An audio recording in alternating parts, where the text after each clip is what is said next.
How to enable or disable video scopes in DaVinci Resolve. First of all, open your project in DaVinci Resolve and go to the color page. Look for the Workspace menu at the top of the screen and click on it.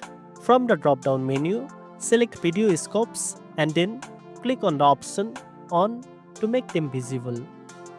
If the scopes are already visible, selecting the same option will disable them.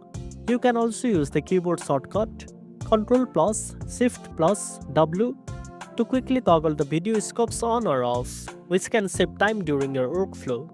After enabling, you will see the scopes panel appear. This includes tools like waveform, parade, vectorscope, and histogram, which allow you to monitor your video's color, exposure, and saturation in real time.